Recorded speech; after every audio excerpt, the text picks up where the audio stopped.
Good afternoon, everyone, and welcome to the event. My name is Tim Brady. I'm the Subject Advisor for Computer Science and ICT here at Pearson, and would like to welcome you to Digital Live, Enabling Education Online, delivered by Pearson. While schools and colleges are closed, Pearson have been supporting teachers and tutors in making this change to everyday teaching online to help them find their new normal. Across the day, we've been joined by educators and industry experts who've been demonstrating their experience and offering support that will help educators from both schools and colleges to get the best out of their learners. Before I introduce the speakers, we would be interested to hear about what you think are the biggest challenges while teaching online. Please complete our quick poll here.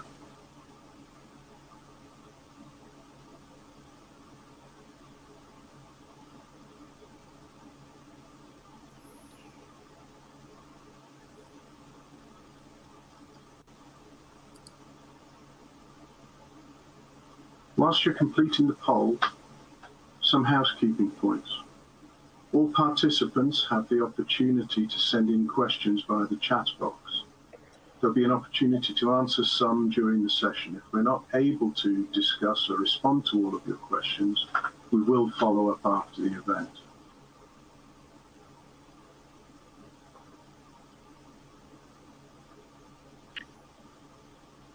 I am now delighted to introduce Alec Gager, Learning Area Manager, Sport and Public Services at South Gloucestershire and Stroud College, and his colleague Lee Chambers, Deputy Head of Quality Digital Focus, Senior Sports Lecturer, also at South Gloucestershire and Stroud College, who will be talking about their top 5 tips for teaching online with Microsoft Teams. Thank you, gentlemen.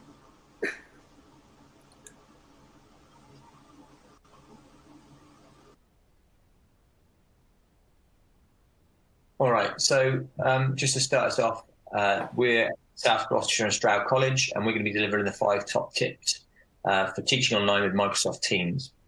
Just to give you some background on SGS College and where it's at with Microsoft Teams, we started around 18 months ago with introducing Microsoft Teams to the college. The initial introduction was on a small scale, so we did a 6-month trial basis.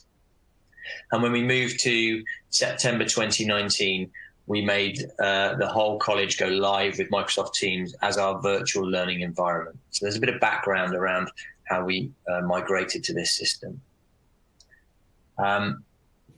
So just to give you some information on myself, I'm Alex Gager, Learning Area Manager. I've worked in FE for 11 years within sport and public services, and now the Learning Area Manager. And I'm supported by my colleague Lee Chambers, who is a senior lecturer, but is also absolutely at the forefront in implementing the Microsoft Teams platform within the college, has been in contact with Microsoft throughout this process, and is continually developing the platform to ensure that it moves forward with learning and enhances learning. So the first thing that we're going to look at is the structure.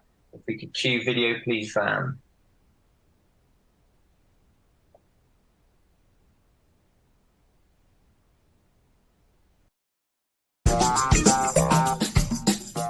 This is the structure of Microsoft Teams adopted by Academic Sport and Public Services at SGS College. Teams can be structured in a number of different ways. Through the use of channels, through the use of channels for remote delivery, through the use of tabs for third-party applications such as websites and Microsoft Stream.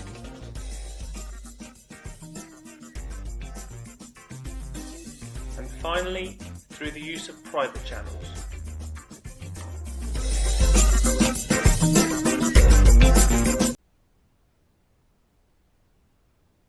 Thank you, Van. So I'm going to talk about the structure of Microsoft Teams, and this is our first handy hint, really. So since the launch of Microsoft Teams at the start of the academic year, the structure of Teams has been really important for both staff and students to easily navigate through their teams.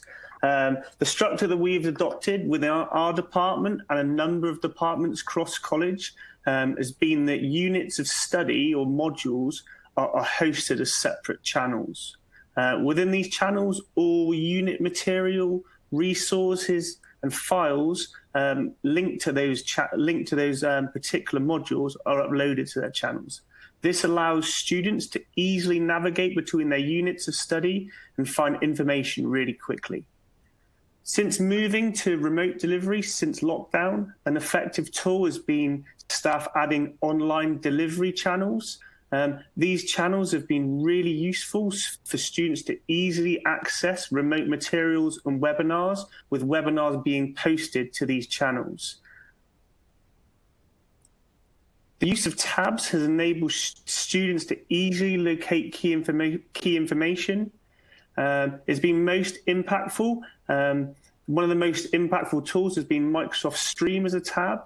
What staff have done is they've uploaded their webinars to Microsoft Stream. This has been hosted within the Stream tab. And what we found is that a number of our students are working on the front line, especially within supermarkets. So they may not be able to access live content. They can simply go to the Stream tab, click the webinar that they've missed, and then pose questions as a result of this. The addition of private channels have provided a platform where students can collaborate in small groups on a needs-to-know basis with limited lecture engagement and collaborate in smaller teams. Next video, please, Van.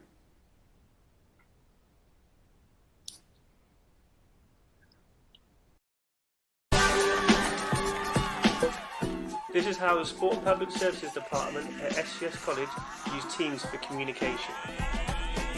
Firstly, the use of the chat function to speak to learners and other members of staff.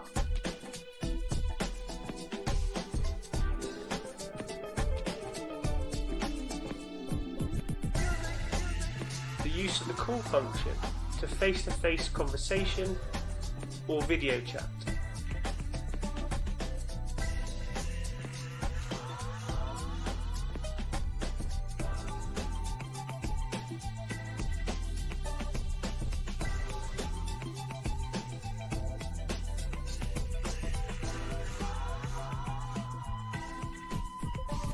The use of group chats to speak to more than one person at a time.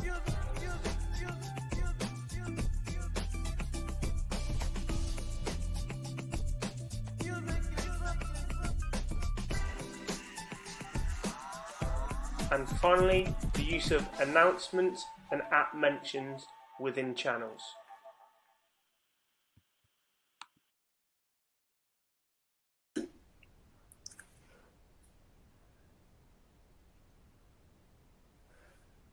So next handy hint, or hint two, is communication within Teams. So the use of Teams for communication has been one of the most powerful tools for our department. It has transformed how staff and students communicate on a day-to-day basis, and it's been really effective since lockdown. Staff and students have been using the one-to-one chat feature for check-ins, catch-ups, direct questioning, and informal work submissions and progress checks. Staff have created group chats for classes to keep students up to date with key information. Students have preferred this to putting information on channels because key information on channels can be lost. So updates, regular posts have been posted by both staff and students within these group chats. Departments have also created group chats for general conversation and keeping up to date with department information. The call function.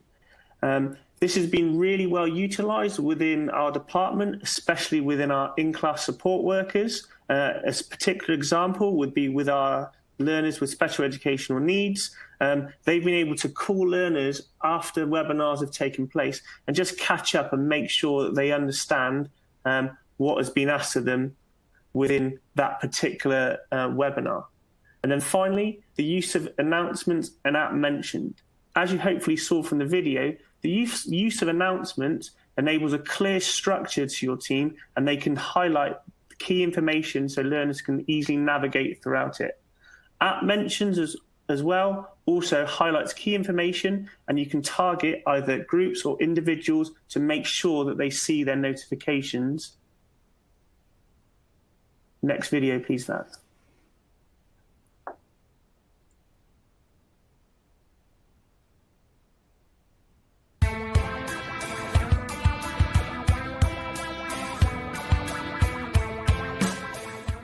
Microsoft Teams allows you to schedule meetings to the channels, adding all learners and notifying them of when their sessions will take place. Microsoft Teams allows you to share screens and PowerPoints live in webinars with learners. They've added an interactive whiteboard which enables you to collaborate with the learners on a whiteboard space.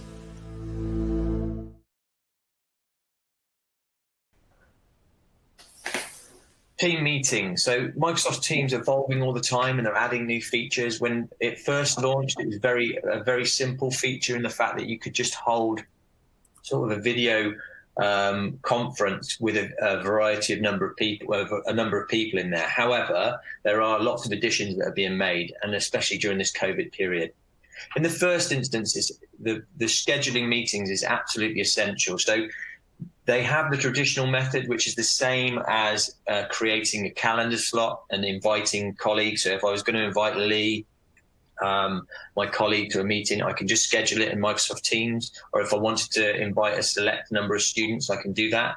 However, they also allow you to select or schedule meetings per channel, i.e. per the unit.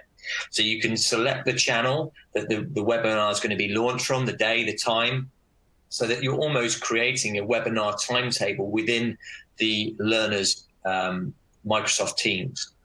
This is good because obviously you don't have to input the learners every time. It's there, you know it's there, the learners know where to go and find it and how to log in. So it's a really nice feature.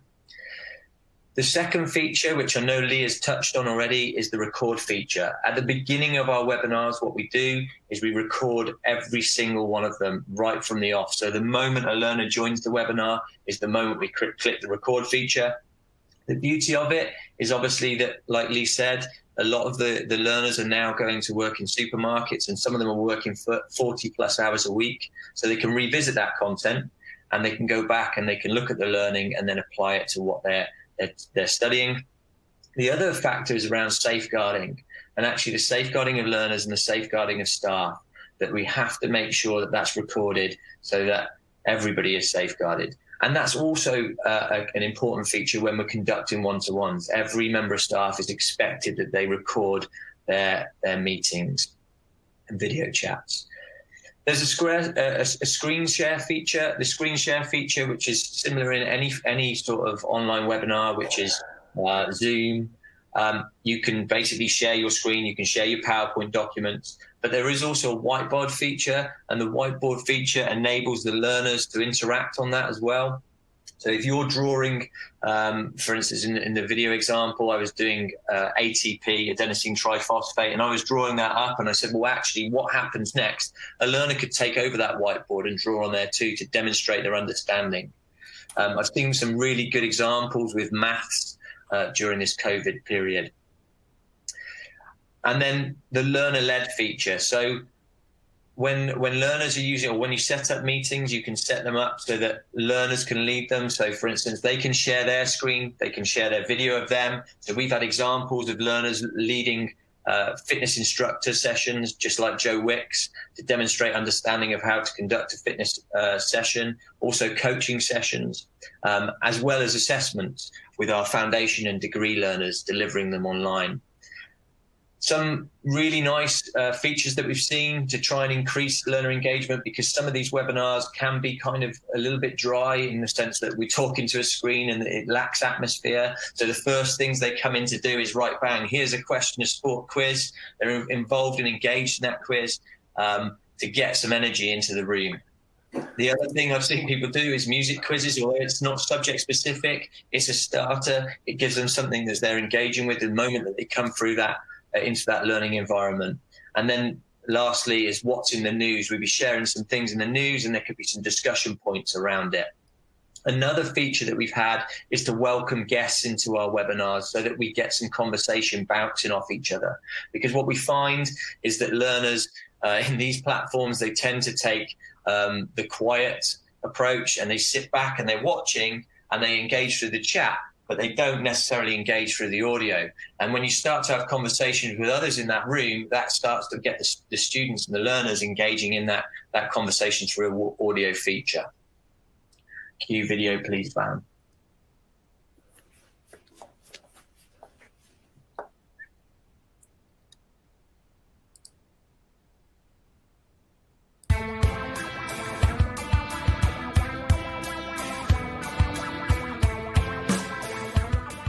New features in Microsoft PowerPoint allow you to record slide by slide, adding animation and audio, enabling you to create a nice flipped learning product.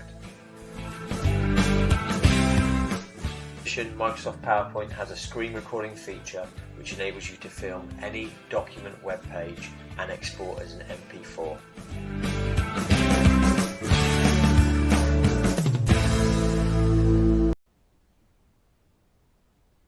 Okay, so PowerPoint, this is a feature in that Microsoft have added over the last few years. So slide recordings. The first thing that they've added is you can now record slides, and what it allows you to do is do a recording per slide. So when you do that, it picks up your audio so that you can talk over the slide. You can also add annotations to the slides, and then when you finish with that slide, it stops the recording, ready for the next slide that you're going to talk about. When you share that file, so if you were to upload that file to Microsoft Teams, the learner just goes on and views it through a presentation view or slideshow view, and they would then receive the audio and the annotations playing through it. They wouldn't see it if they just opened up a PowerPoint ordinarily. They need to go through the slideshow view to be able to see the recordings and the annotations. The screen recording feature is a really nice feature in PowerPoint, and it's on PowerPoint on the PC version, the latest version of PowerPoint on the PC version. I'm actually using a Mac, so I haven't got it on here. However, there are lots of screen recording features out there, so it's not just PowerPoint that does it. I use something called QuickTime on my Mac. The screen recording feature I've been using for a long time on my Mac. The reason for it is that actually you can record any window. So if you're looking at a website and you want to talk about a website, you can talk about that. If you're looking at a Word document, you can talk about that. How I've used it is that I record assignment briefs, because what happens is with learners on BTEC qualifications in particular is that when you share that information, they often forget that. And so what I do is I record the assignment brief walkthrough, give them some advice and guidance, then I upload that to YouTube so that they can revisit that and they have the link. You can do exactly that in PowerPoint. Finally, the last point is around flipped learning, and this is what many of our lecturers have been doing who have childcare. So they've got children in the day and they haven't been able to deliver to the learners in the day. So what they've done is in the evening, they've gone onto their PowerPoint, they've taught the lesson without learners present and given them all the information, and then they've shared the video recording so that the learners can then go on and watch it, learn about it, and then they can come back to them in the chat. It's almost like a flipped learning approach, and that's been highly effective. Learners can also use these features. So if they're looking to create an assessment, they can record their own PowerPoints and they can share them with you, providing their narrative or their audio over the top, and then you can make assessment decisions from this. Cue video, please, Van.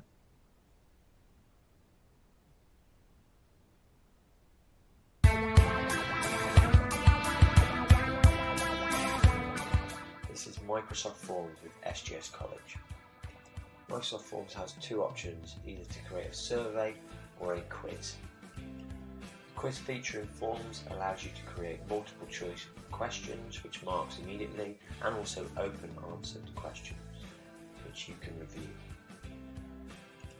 You can share through QR codes and links, and you can review the answers through the analytics feature.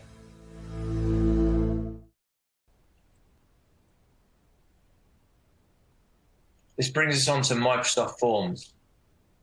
So forms, effectively, there's two features to it. There's a feature which is a survey feature which you can collect information from. So we use it for things like voice of the learner, destination data, to collect that information at the end of the year, right? What are you going on to do? Learners fill out that form. We get evidence that pulls it into the form, gives us an Excel spreadsheet, and then we can say, well, actually X, Y, and Z went on to do this, and we've got some data that's collected there. The other feature in forms is quiz. And the quiz feature, you can create an assessment effectively. So if you use the multiple choice option or the short answered option, you can get instant feedback from that. And the beauty of that is that, you know, learners they answer the questions, and instantly, as soon as they submit, the feedback comes through, whether they're right or wrong. You can also have open answered questions. The difference with the open answered questions is when they submit it, it doesn't give them instant feedback, and it requires the lecturer to go into the form and to mark it and then release the feedback to the learners. There are multiple share features on Microsoft Forms. There's a QR code, there's URL links, there's embed features, so you can share the link into your Microsoft Teams. But prior to lockdown, at the beginning of each of my lessons, what I did is I got a QR code with the form. I stuck it on the door, and then when learners came to the lesson, they scanned the code, and before they've even entered that room, they are engaging with material, and there's a check on learning from the previous lesson.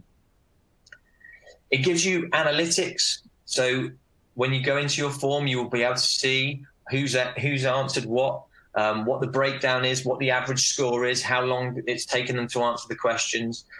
So there's a really nice analytics feature that's built within Forms.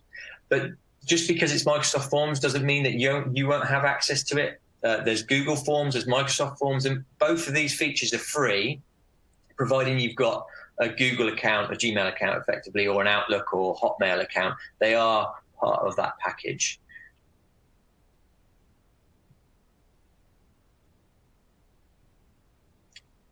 Like I mentioned earlier, Microsoft Forms, you can use it through the door. So as I say, engaging them immediately. It can be used as an assignment feature in Teams, so you can set it on the assignment tab. However, Microsoft Forms does have to be completed there and then, so it can't be something that you come back to and add to. It does have to be submitted in one sitting, so it would be more beneficial for sort of portfolio-based assessments or quick assessments where you're generating some evidence or generating some reflection, and then they're submitting there and then. We've used it for webinar checks. So if you're going into a webinar, you've taught something, and you create a form and you want to check that the learner's got the understanding, you then share the link within the chat feature, learners complete that, and then you've got an understanding of how much information they've processed and what their understanding base is. It also allows you to inform your teaching. So once you get that information and you review the analytics, you know actually the knowledge base on this part is not where I want it to be. I need to now refocus my teaching around this area. And there is a small image, and I know it's small, but there is some kind of an image of the analytics there on that slide.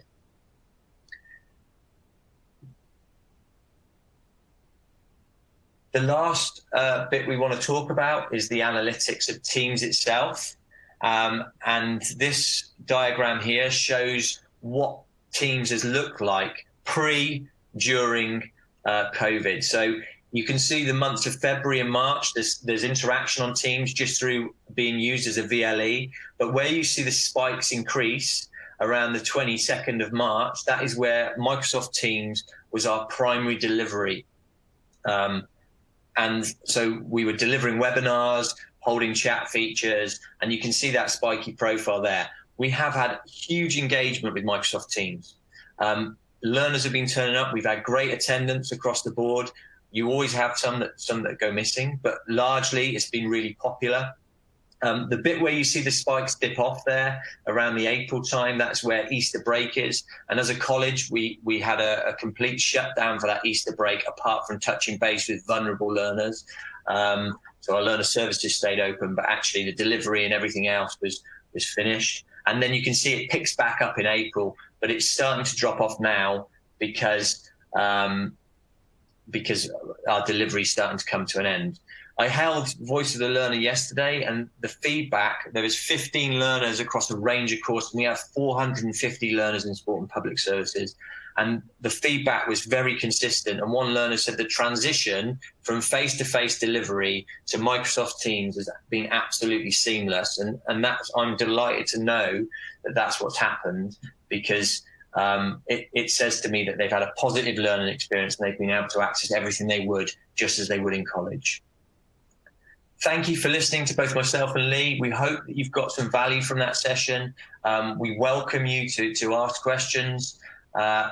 And if you do want to get in touch with us, we are on @academicsport_wise on Twitter, and we would be more than happy to speak to you via that platform. Thank you, gents. There are a couple of questions in the Q&A tab you might want to have a look at. Are tutors able to see analytics on Teams? Yes, absolutely. Lee, do you want to give some details on the analytics and how you view? Yeah, happy to. I was just answering that question actually by typing it. Yeah, so with the analytics, any owner of a team can see the analytics for the group. All you have to do is click in, once you're in the team, click Manage Team, and there's an Analytics tab in there, and it will give you the graphic that Alex showed in the presentation. So yeah, any owner of a team can see their groups or their team's analytics. Thank you. There's another one here, Lee. Can you create breakout rooms like in some for small group discussion?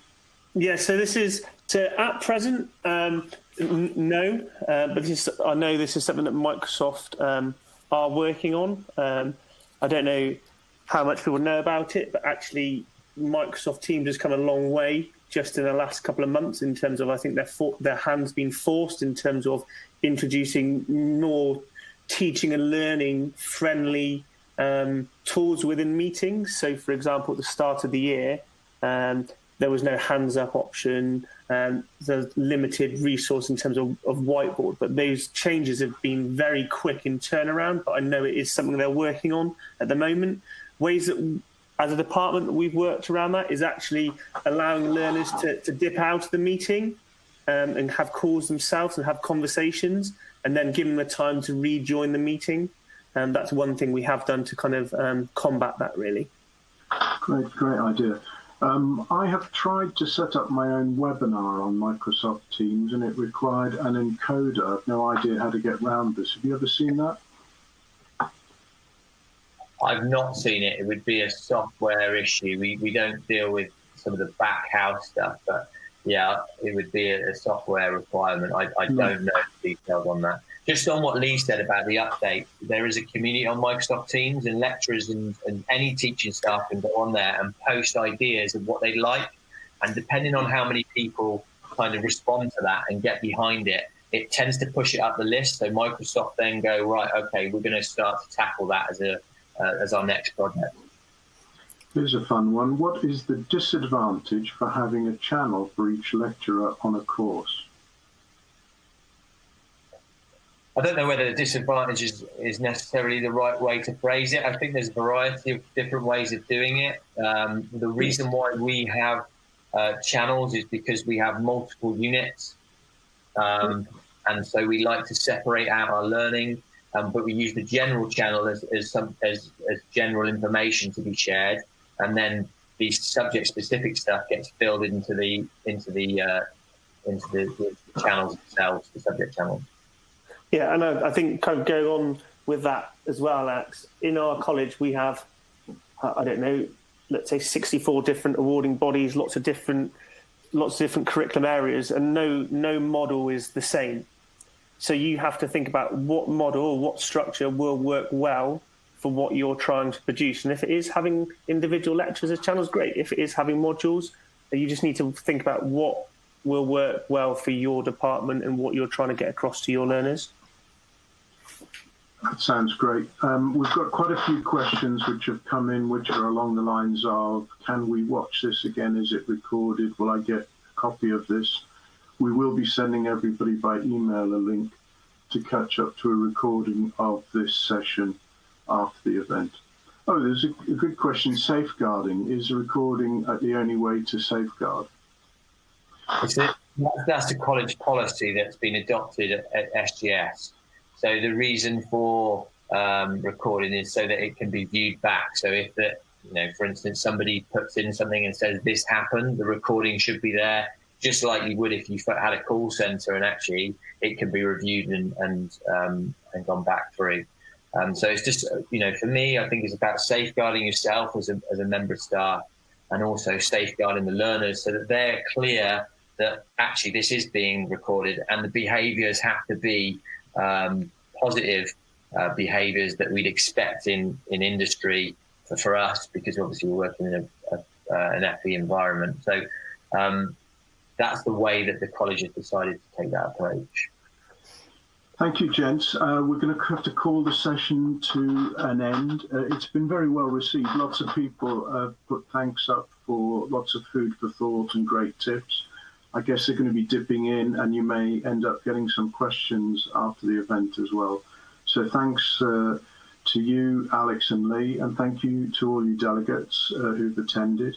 I'd like to invite you now just to complete a quick feedback survey that will pop up when the webinar ends.